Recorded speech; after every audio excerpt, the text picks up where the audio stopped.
What if I told you that you can help protect oceans by eradicating invasive rats on small islands? It's kind of a crazy thought, but that's what researchers have been focusing on in managing biodiversity from land and sea interaction on small islands to help protect biodiversity. And the evidence actually points to success. Many of the studies are focused on eradicating invasive species such as rats to protect seabirds and crabs that traverse both land and sea and offer benefits to both these realms. But when we talk about protection, a lot of the times land and sea are protected separately. So how are they successful together, and why haven't we been doing this for quite some time? Well, apparently some people have, and we're going to talk about that on this episode of the How to Protect the Ocean podcast. Let's start the show.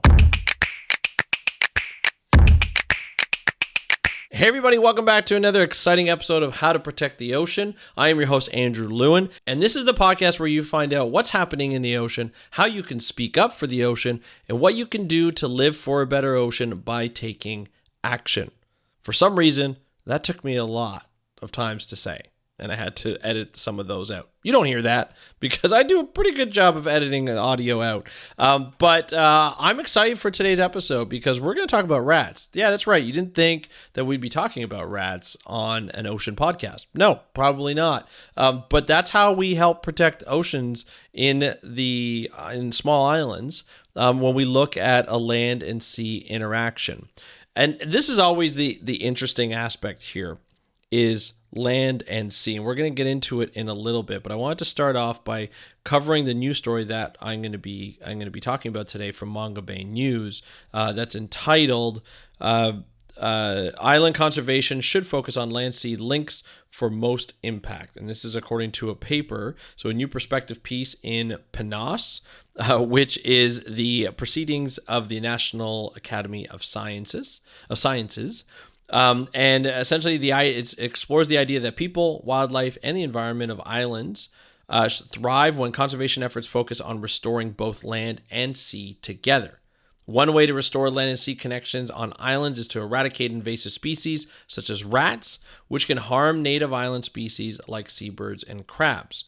So research has shown that terrestrial and marine ecosystems reap benefits when invasive species are eliminated from islands. So we're going to talk about a lot of different things here, and we're going to talk about, and this is what is a perfect example of how conservation works. It encapsulates a lot of the things that we've been talking about individually.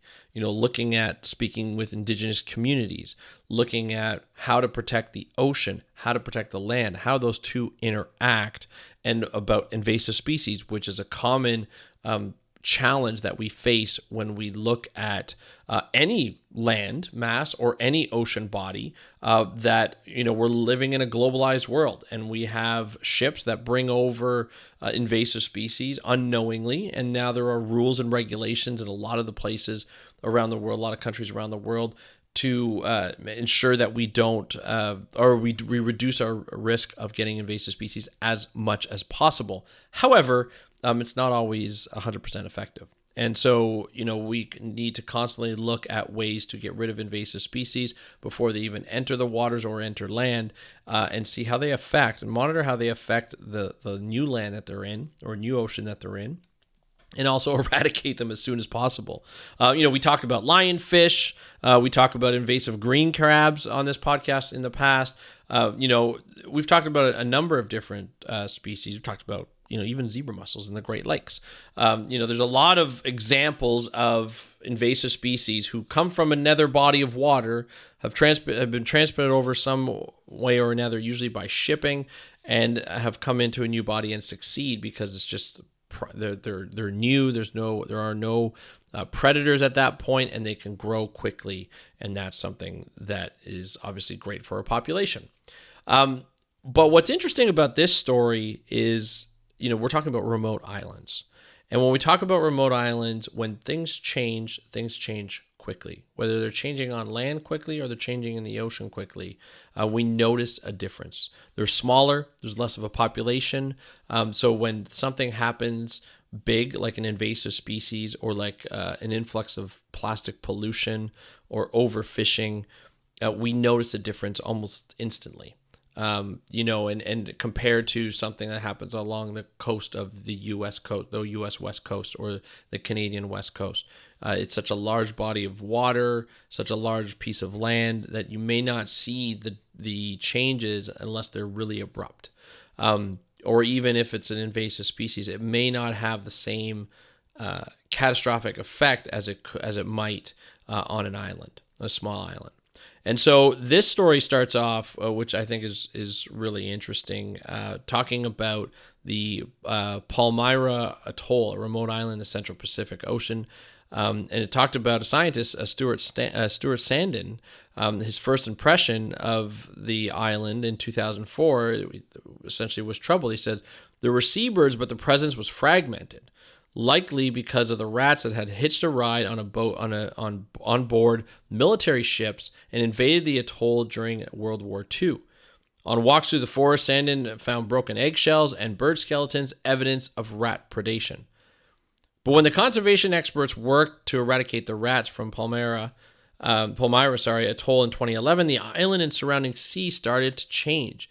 Sandin's quoted as, within a few years, the sound of the seabirds got a lot louder, and the coconut crabs, once seemingly uncommon, had made the island's field camp into a stomping ground, meaning that there was a lot. Sandin is a community college at the Scripps Institute of Oceanography. He said, according to Sandin, seabirds are connector species, feeding in the open ocean and depositing nutrients both in the island's terrain and on the coastal waters, or in the coastal waters.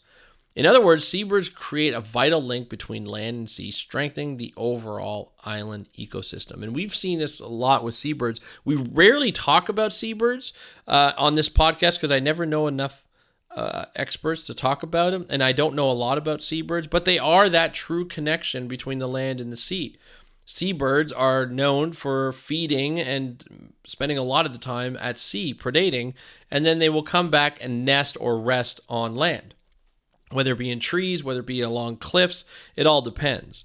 For Palmyra, the red-footed boobies create a vital link between the land and the sea, strengthening the overall island ecosystem. So in a Proceedings of the National Academy of Sciences recently, Sandin and colleagues explored the reciprocity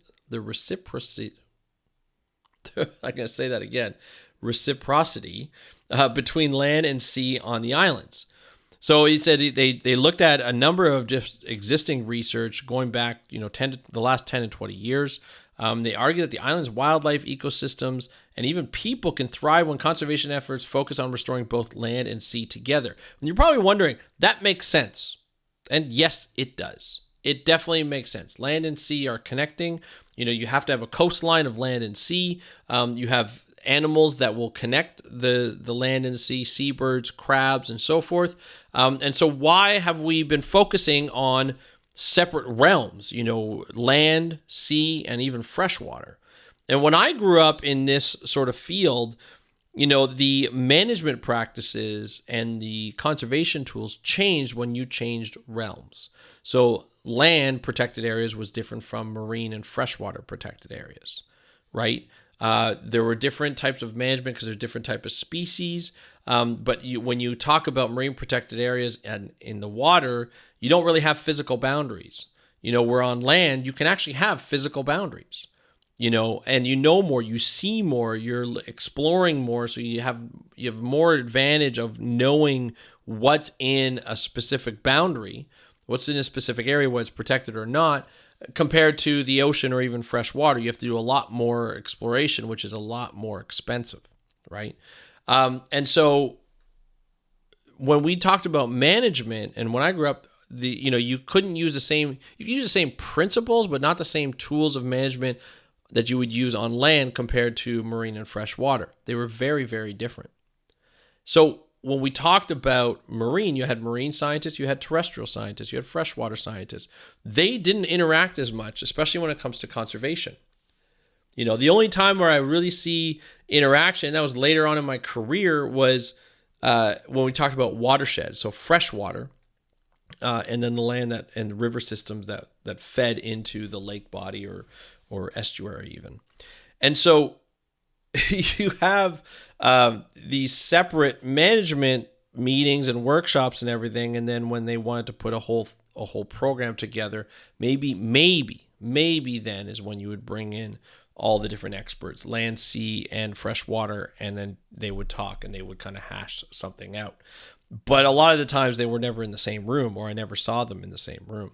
Not that I was a part of a lot or any kind of major studies or major processes, but the processes that I was a part of, I never saw that, or that I read about, I never really saw that. But the interaction between land and sea has been studied for a long time by who? By indigenous people.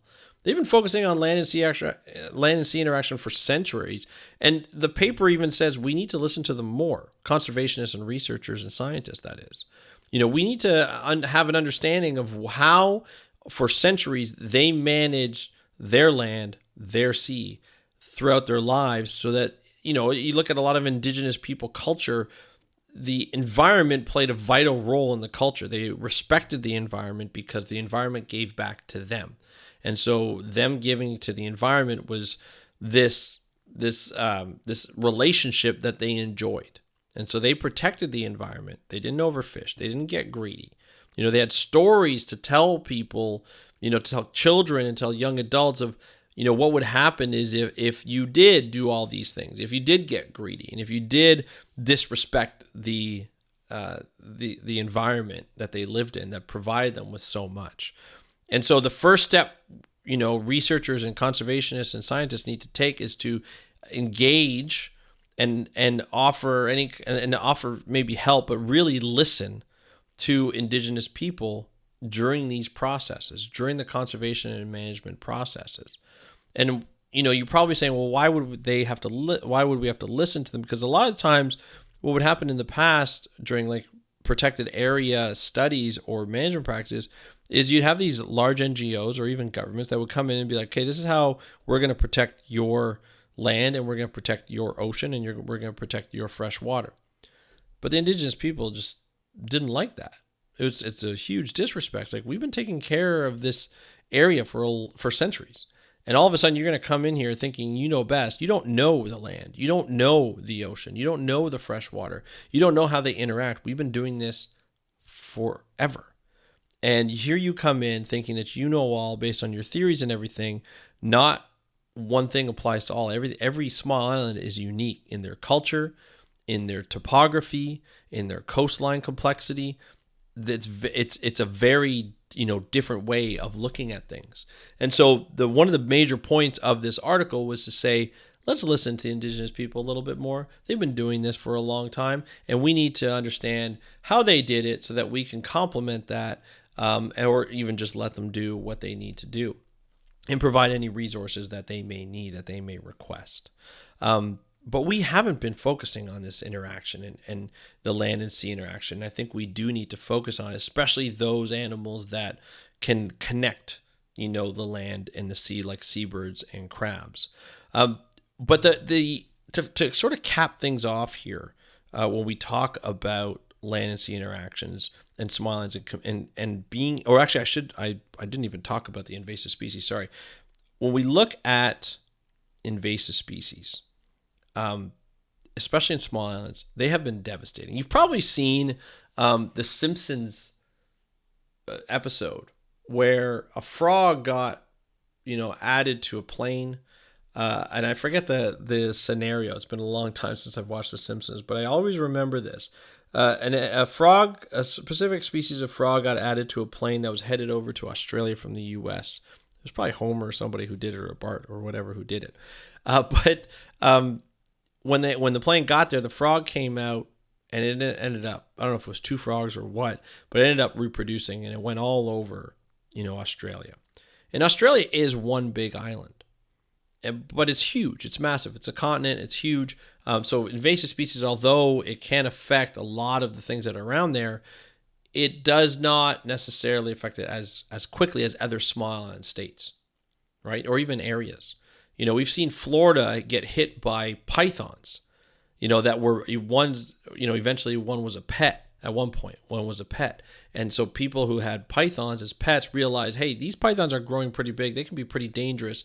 We don't want to kill it because we have a connection to it. We don't want to give it back, or they may not take it back at the pet stores because they're so big. So we're just going to throw it in the Everglades because it'll probably survive there. But it's not endemic to the Everglades. It's never been in the Everglades. But all of a sudden it says, hey, these Everglades are pretty cool. We're going to hang out here for a bit and we're going to reproduce. And now there's a problem with pythons killing alligators in Florida, in the Everglades. It's a big problem. And this is what happens when you introduce a species or when an invasive species gets into an area. And so a lot of the small island states have had problems with rats. Rats coming over on boats of people who are coming to settle, dating back to the early 1800s, maybe even earlier.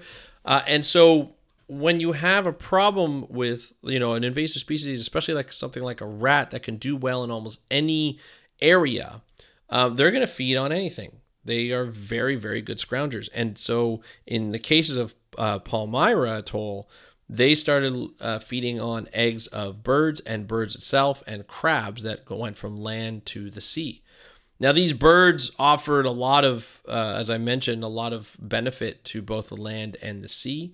But, if they're not around or there's less around, then the ocean may not do as well. The land may not do as well. They may change the topography. They may change the landscape because one type of seabird or one species of seabird has gone down in population, or a type of crab has gone down in population. We don't really fully understand it. They haven't been studied what the contribution is to those small islands in the ocean and on land. So, having a program where you can eradicate rats ends up, making a huge, huge change to the landscape. And that was a big thing. So to use a challenge like invasive species and to eradicate those invasive species becomes a big thing. So with invasive species being a primary issue on many islands, many conservation efforts have naturally focused on their eradication. This is from the article on Manga Bay News. For instance, experts recently eliminated rats from the Tetiaroa Atoll. Tetiaroa Atoll. I apologize, I'm butchering that name. In the French Polynesian islands, and have also attempted to get rid of the island of yellow crazy ants. Imagine what they look like. Both of which wreaked havoc in the atoll's native wildlife. So once they do that, they're going to be able to improve the landscape. They're going to be able to improve the species population and be able to get better. And they said in April 2022, this last April, conservationists also launched an Island Ocean Connection Challenge, a program focused on restoring and rewilding about 40 island ecosystems to benefit islands, their surrounding marine environments, and local communities by 2030. Experts have identified Floriana Island in Ecuador's Galapagos archipelago and Palau's Sonsorol Island at two places that could benefit from restored land-sea connections. Rats and other introduced species have invaded both islands. So it says here, Sandin said to close out the article, islands are one of our last bastions of hope for preserving the biodiversity of a planet, because there are so many of these unique species, and probably the most prominent ecological problems and management problems for islands is the preservation of the species, especially things like seabirds or crabs or even iguanas. In some cases, we've lost hope that we can protect things, he added, but we recognize that we do have agency and that we can increase or improve the livelihood of both our people and our ecosystems. So there's hope in here, but we just need to focus on the right things. We need to focus on listening to indigenous communities. We need to focus on managing small islands with a land-sea interaction. And we need to eliminate invasive species in these small islands. And so that's the formula. That's what's been working according to this paper, and according to the paper that came out in PNAS, which is like I mentioned, is the Proceedings of the National Academy of Sciences. And so I think this is something, there's a link to that abstract in the article, which I'll put into the show notes. But I highly recommend you read this. I think this is important going forward in finding out how we can actually preserve small island states. And of course, knowing whether this will work for very different small island states and unique island states, because that's, they're all unique. And so it'll be interesting to see if this method works for all of them. And so we'll hope to see more of these projects going forward, as I read in this article. And I'd love to hear your opinion on this land sea management. Do you think it should have been done all along, and wondering why we changed? I'd love to hear from you. You can DM me at How to Protect the Ocean on Instagram. How to Protect the Ocean on Instagram. I'd love to hear your thoughts on this article, as well as any thoughts on the podcast in general. And I want to thank you for joining us on this episode of How to Protect the Ocean. I'm your host, Angelo, and have a great day. We'll talk to you next time, and happy conservation.